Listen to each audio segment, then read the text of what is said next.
Pickpocket. Where are we going? Next. Let's follow them. They're trying to pull. Terroristas, pickpockets, Filipina, Filipina, What's the problem with the Philippines? Filipina. Oh yeah, What's the problem? It's okay, it's okay, it's okay, it's okay, it's okay, it's okay, it's okay, it's okay. Leave, leave, leave. Leave it, leave it, leave it, leave it, leave it, leave it. Leave it, leave it, leave it, leave it. It's okay, it's okay. Relax, relax. Not until we get off. Relax, relax. It's okay. It's okay. Relax, relax, relax, relax. Relax, relax. You don't know the problem, huh? Relax, relax. You don't know the problem?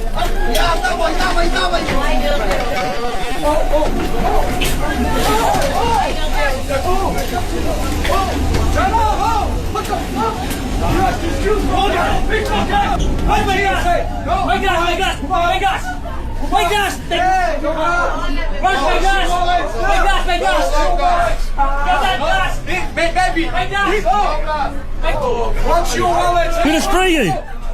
He's a pickpocket. He's a pickpocket. What? It's okay, it's okay. Let's get off here. Let's get off here. Let's get off here. You won't steal from people. What's your wallet and your phone, everyone?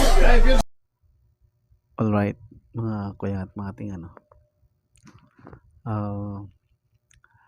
itong viral na Pinoy sa Rome, Italy na nakipagsapakan sa loob ng pampasaherong train, parang commuter.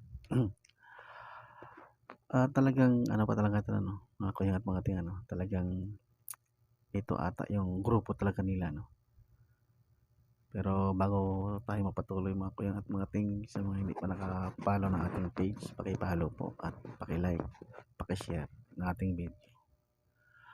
At talagang grupo talaga sila ng mga Pinoy sa Italy na araw-araw silang nanghahunting ng mga mandurukot dun sa Italy.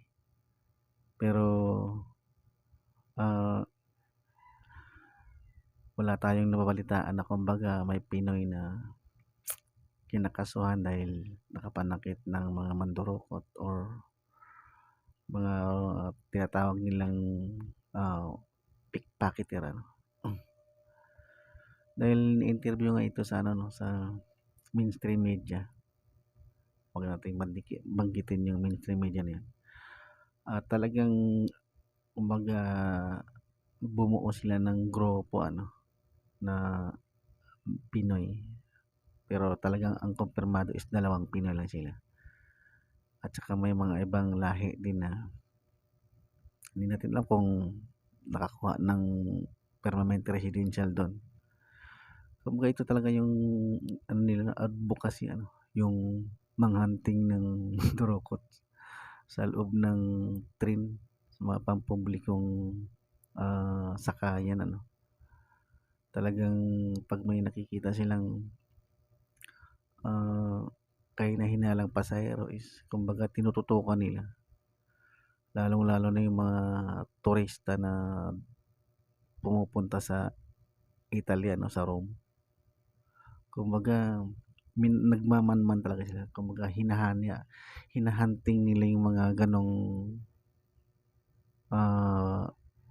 modus talaga, ng mga tao din doon, na mga Italian na gumagawa ng pandurukot. Kasi doon sa nag-viral niyang video is talagang brutal talaga, yung mga Italiano na mandukot, kumbaga hayag-hayagan talaga. Talagang wala ring pinag-iba sa Pilipinas sa kanila talaga.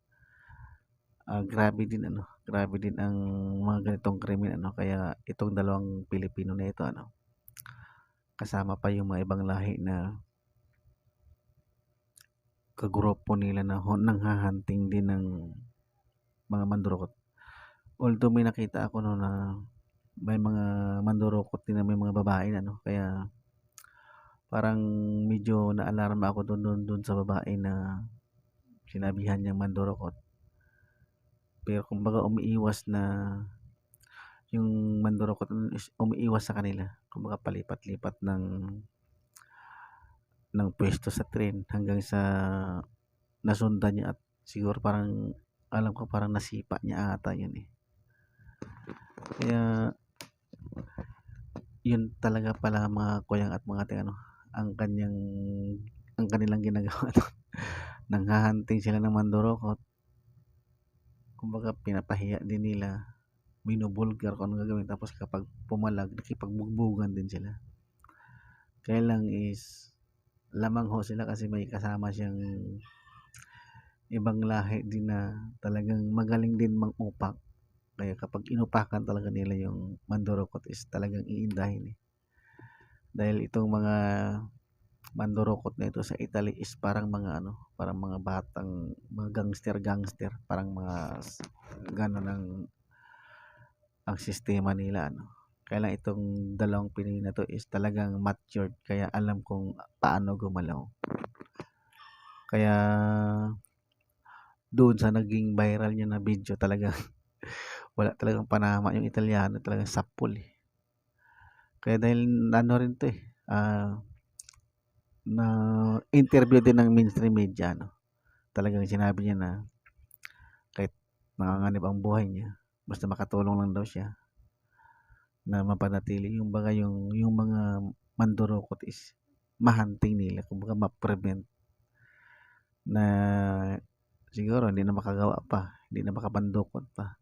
Dahil kumbaga naaawa siya doon sa mga turista na nadudukutan, siyempre naabala.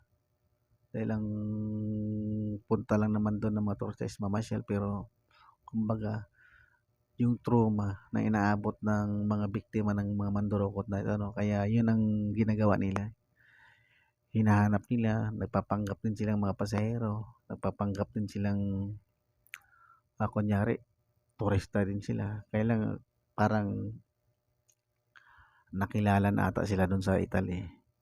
Kaya nakakabilib talaga no yung ganitong advocacy ano, supilin yung mga masasama.